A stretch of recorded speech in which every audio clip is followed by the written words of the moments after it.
Lettre de Clara. Chère Mathilda, tu es blessée parce que j'ai oublié ton vénérable anniversaire. C'est déraisonnable de ta part. Disons-le franchement, toutes ces années tu as attendu mes cartes uniquement parce que j'ai 3 ans de moins que toi. Mais laisse-moi enfin te dire que le passage des ans n'est pas un titre de gloire en soi. Tu demandes que le Très-Haut guide tes pas. Parfait. Mais avant que tu ne l'obtiennes, il serait peut-être bon de discuter de certaines mauvaises habitudes qui, je dois l'avouer, ne me sont pas totalement étrangères non plus.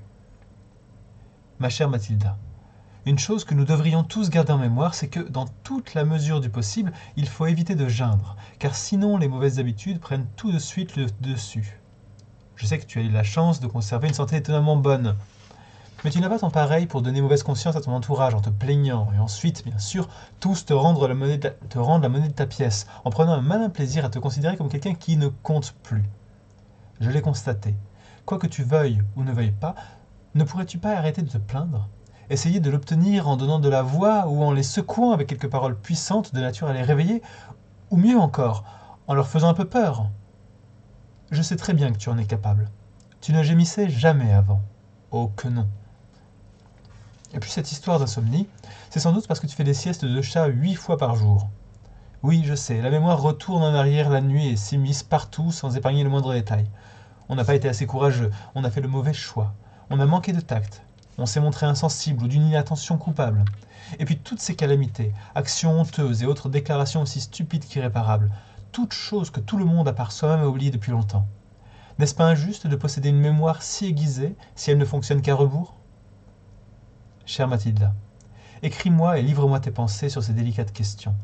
Je te promets que j'essaierai de m'abstenir de me poser en donneuse de leçons. Oui, oui, ne le nie pas, tu me l'as déjà dit. Mais je voudrais vraiment savoir, par exemple, comment tu te comportes quand tu ne te souviens plus combien de fois tu as raconté la même chose à la même personne. T'en sors-tu en commençant ta phrase par comme je disais donc, ou comme je l'ai peut-être déjà dit, ou as-tu d'autres suggestions? Te contentes-tu de te taire?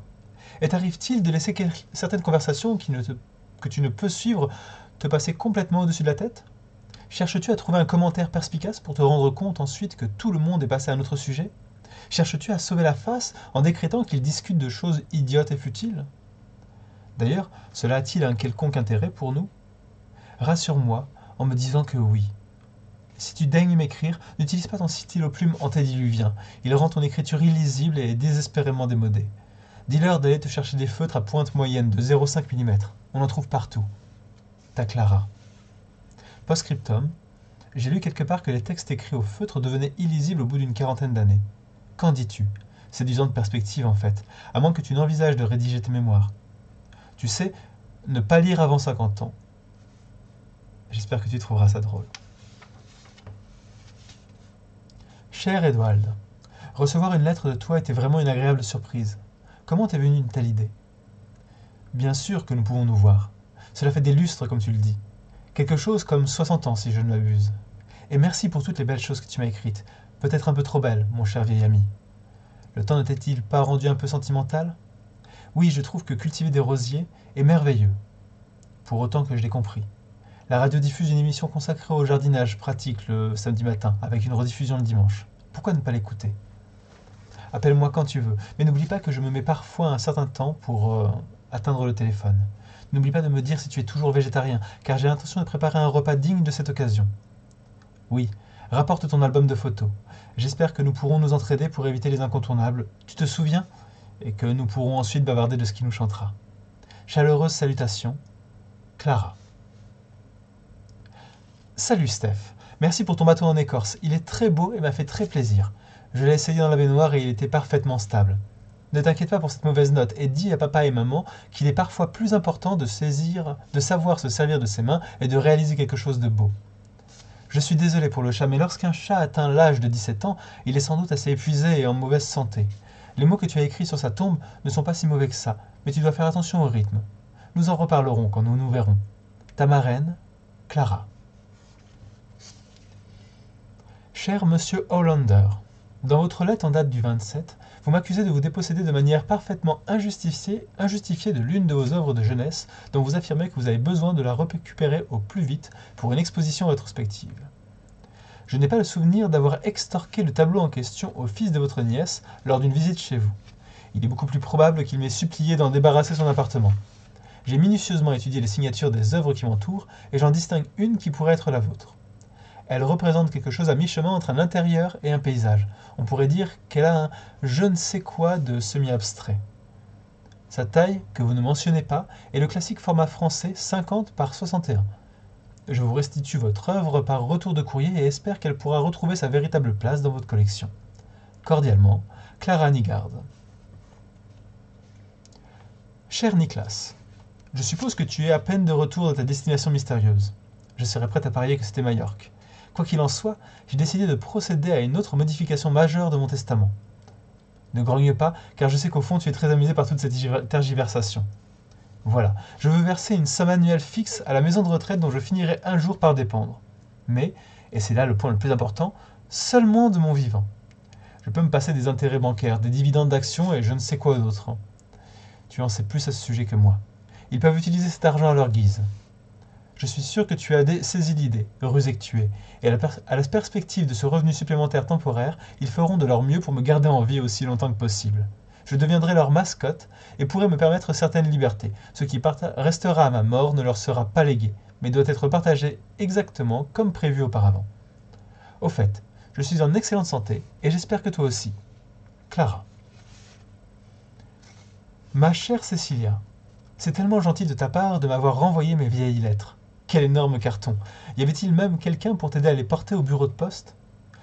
Je suis très touché que tu les aies toutes conservées, et même numérotées. Mais, ma chérie, cette histoire de les parcourir... Tu vois ce que je veux dire? Les timbres ont été découpés, sans doute par un enfant philatéliste. Si tu as d'autres correspondances du début du siècle, tu devrais conserver les enveloppes complètes, car elles seront beaucoup plus précieuses pour les philatélistes. Conserve tout particulièrement les blocs de 4 timbres. Je devine que tu es occupé à faire du rangement par le vide, une activité parfaitement naturelle et hautement louable. Je fais de même, et j'ai peu à peu appris pas mal de choses. L'une d'elles est que les jeunes garçons n'apprécient pas particulièrement les reliques qu'on veut leur transmettre. Si l'on insiste, ils se montrent de plus en plus polis et de plus en plus agacés. L'as-tu remarqué aussi? Mais tu sais, il y a désormais un marché aux puces sur Sandvikskorg, tous les samedis et dimanches. Qu'en dis-tu? Tout le monde peut y aller, pour trouver ce qu'il veut sans nécessiter d'être vexé ou reconnaissant. Une excellente idée. Tu m'écris que tu te sens déprimé et mélancolique. Mais Cécilia, c'est normal, tu n'as pas à t'en inquiéter. J'ai lu quelque part que c'est un phénomène purement physiologique. Cela ne te console-t-il pas? Je veux dire, tu te sens déprimé, alors tu t'assieds et te dis « Bah, ce n'est pas grave, je n'y peux rien, c'est assis, c'est tout. » Pas vrai? Que te dire d'autre? Ah oui, je me suis débarrassé de mes plantes vertes et j'essaie d'apprendre le français. Tu sais, je t'ai toujours admiré de parler cette langue à la perfection. Quelle est cette formulation élégante qu'ils emploient à la fin d'une lettre? Chère madame, je vous inclus, non, moi, dans votre... Je suis sûr que tu vois. Je ne suis qu'une débutante. Chère petite madame, vous me manquez. Parfois. Ta Clara. Cher Sven Droger, j'ai constaté avec gratitude que le poêle en faïence fonctionnait de nouveau. Si ces autorités débarquent encore pour affirmer qu'il est illégal de s'en servir, j'ai l'intention de me tourner vers mon avocat. Le poêle est un élément de notre patrimoine, comme nous en sommes tous conscients. Lorsque vous rentrerez de vacances, vous découvrirez que Madame Fagerlom, ma voisine du dessus, a procédé à un rangement par le vide plus drastique que nécessaire de son grenier. Elle a ensuite déposé ses innombrables biens devant le mien. Je me suis évidemment empressé de les envacuer dans le couloir. Comme vous avez un jour exprimé le souhait d'avoir des plantes vertes dans votre résidence d'été, j'ai aligné les miennes dans la cour près des bennes à ordures. Chacun est libre de prendre celle qu'il veut, et les autres peuvent aller à la poubelle. Je continuerai à les arroser pour le moment. Pour expliquer ce comportement en apparence impitoyable, je dirais que ces plantes pèsent sur ma conscience, depuis bien trop longtemps. Elles reçoivent toujours soit trop d'eau, soit pas assez. Impossible de trouver la bonne mesure. Au fait, prenez votre temps pour laver les vitres. En ce moment, elles sont recouvertes d'une sorte de légère brume qu'il serait dommage de sacrifier. Je vous souhaite d'excellentes vacances d'été. K. Nygaard. Post-scriptum, ne dites rien à cette Fagerholm. Je dois avouer que j'ai pris un grand plaisir à jeter son bazar. Camilla Hélène, de femme à femme. Chère mademoiselle Hélène, je vous remercie de votre gentille lettre. Cependant, je ne me considère pas en position de participer, pour reprendre vos termes, à une enquête sur les problèmes et les plaisirs des personnes âgées. On pourrait évidemment soutenir qu'une telle participation serait à la fois laborieuse et captivante, mais je ne vois pas l'intérêt d'énumérer des désagréments évidents, tandis que tenter de décrire le côté épanouissant de la vieillesse me semble relever de l'intime et ne pas avoir sa place dans les affirmations catégoriques exigées dans les questionnaires. Ma chère mademoiselle Hélène, je crains pour vous que vous n'obteniez pas beaucoup de réponses franches à vos questions. Salutations amicales, Clara Nigard.